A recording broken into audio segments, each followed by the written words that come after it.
And the one girl that would do all the duplicates, if she ran into a bind, we would help her do all her adding, and they bring us an adding machine, you know, one of those old crank things, and so that we could help her, so that we could all go home at the same time, you know, when it's closing time. Everybody's work was done and whatever. It was like a big family. So it sounds like it was very professional, but at the same time it Very was much. cooperative. So. Very much. Oh, yes. But it wasn't too high pressure, you didn't feel stressed? Oh, no. And he demanded excellence.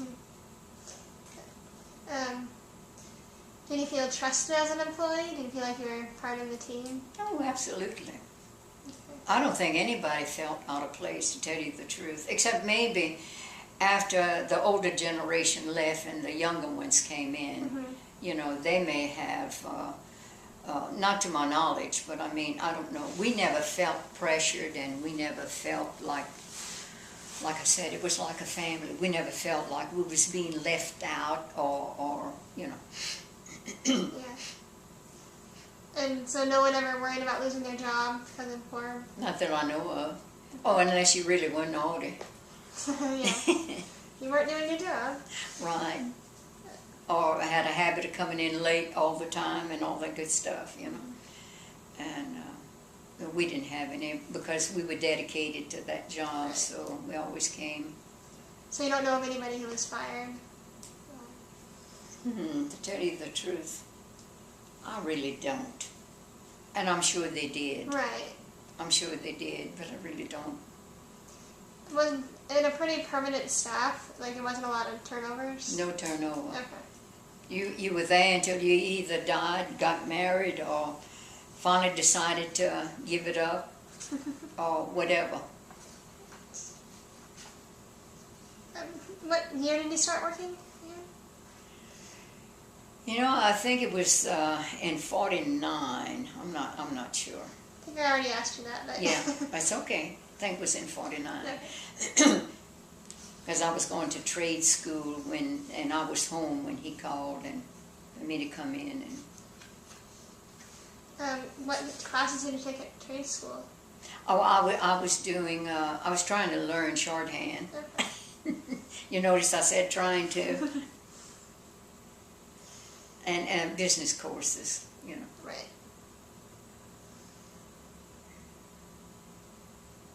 Did a lot of your coworkers had they gone through trade school? Yeah, several of them. Well, there was always a pretty good group at trade school from the store, and from other enterprises in Rain. They would go, you know, to get advancement and whatever. Right. So is a local program? Well, it was a Louisiana program. You know, it was a technical school. And they taught several different, they taught business and, you know, the usual agriculture, typing, and, well, I had already had that. But I mean, you know, a little bit of everything, a general. And we were quite a few of us there. Was it out of like a local college, or where did you have the classes? Was it well, they had a big building, and it was called the trade school. And today it would be called a technical college, I guess. Just here in Rain? No, it was in Crowley. Oh, there was nothing in Rain. We had to go to Crowley. Yeah, we had to go there to go to trade school. And if you wanted to go to business school, like, you know, in those days it was Spencer or Vincent Business School, you had to go to Lafayette. And they had a school there, because one of my classmates had gone there. And this was after high school? Oh, yeah, after we graduated, yeah. Now, only the boys that did agriculture or whatever would go to trade school during the day out of school, not us. I mean, you know. Right. This was night classes, and you know. So how many years did you do the trade school?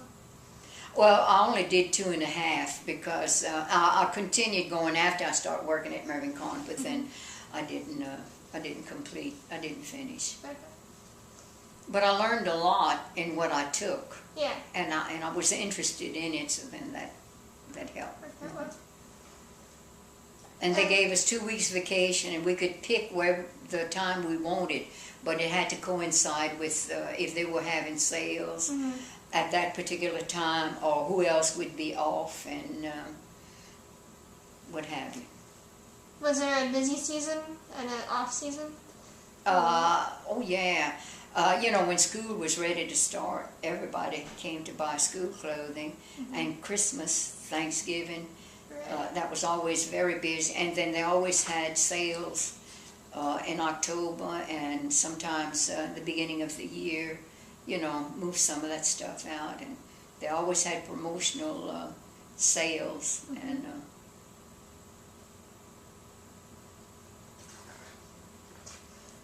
you mentioned that there's a pretty good employee discount, so that applied to everything, or? yes, we didn't have a whole lot of discount, but between 10 and 30%, depending on where we shopped and whatever. Yeah. And we got a little discount. Yeah. And you can use that for clothes or food or whatever. Yeah. You need. Do you Right. buy anything in particular with your discount? Well, every time I bought material, you see, I got discount, and if I bought something ready-made, we all got a little discount. My shoes, whatever we bought, Yeah. Was there a sick leave policy? No. If you had to have surgery, you'd notify them, and then they'd say, well, so-and-so will come in and fill in for you until you're ready to come back. Right. And Did you have like a set schedule of when you would work, or just like a certain number of hours a week, or just whenever they needed you? well, we worked Monday through Saturday, and we had we clocked in at 9, and I think we got off at 5, if I remember correctly. And if somebody died in your family, you'd have to get permission to have the day off, to go and whatever. And once in a great while, they would surprise you and give you a big $10 raise, Oh, nice. which was wonderful Yeah. at the time, Hey, a raise is a raise. Absolutely.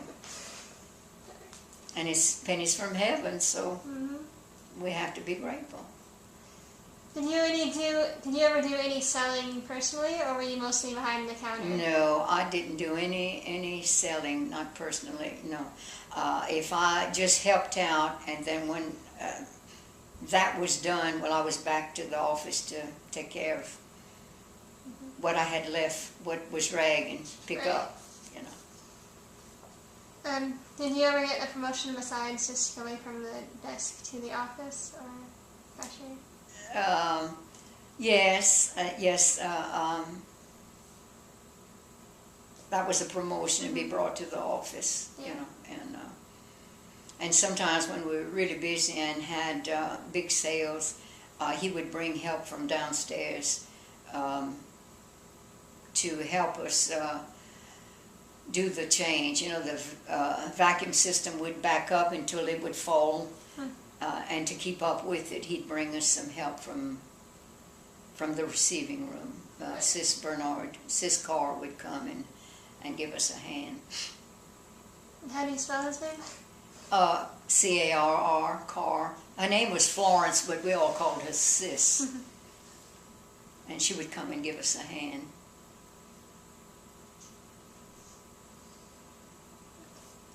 What did it mean to you to have this job? Well, actually, there was nothing else to do in a sense. And like I said, I never dreamed that I would wind up there, but I enjoyed my work there, and I was happy. I mean, Was it a necessary part of your family's income, or? Not really. I started single, and whatever I made, and of course my parents always encouraged me to pay yourself last, and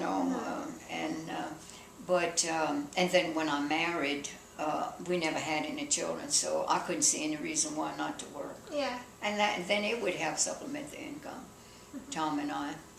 And then I never worked, after 71, I didn't work with my first husband. And he didn't want me to work, so I played bridge a lot.